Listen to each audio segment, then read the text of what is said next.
కనపడదనుకున్నాను. ఇది కూడా కుదరదన్నమాట. మన మేనేజర్ గారు సుత్తెదవరా. దీనికి మాటలు రావు, చెవులు వినిపించవు. దీన్ని తీసుకొచ్చి రిసెప్షన్ లో కూర్చోబెట్టాడు. కారణమే ఏంటి ఆ లుక్ ఏంటి? మొఖం చూడు, ఇద్దరు మొఖం. మెల్లిగా మాట్లాడరా. గట్టిగా మాడితే మాత్రం వినిపించేటండి. అది కదా మాట వినబడిపోయింది. ఇప్పుడు చూడు, వీళ్ళ బాబున్నాడే మహా పెంటగా.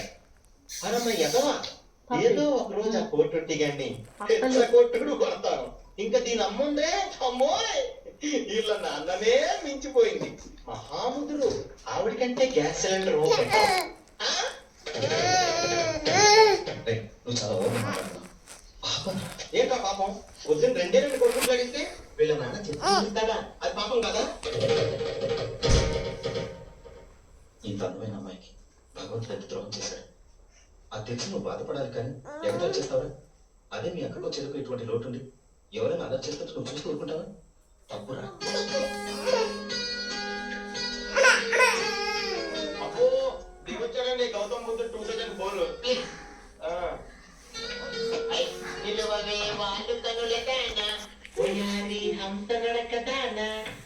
నీకు రాను నోరెక్కిపోతుంటా, కంట్రోల్ చేసుకో. ఓకేనా బాబు, ఈ రోజు నుంచి నోరెప్పను అసలు.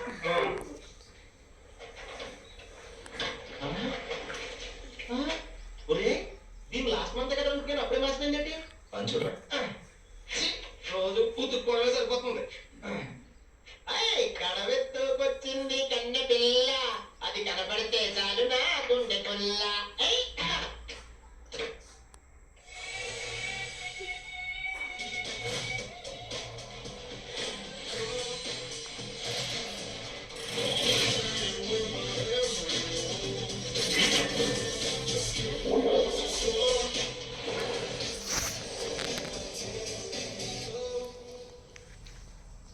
सोच रहा हूँ टर्म लाइफ इंश्योरेंस ले लूं ताकि मेरे बाद फैमिली को पैसों की कमी ना हो। तू भी ले ले। अबे जल्दी क्या है, बाद में देख लेंगे।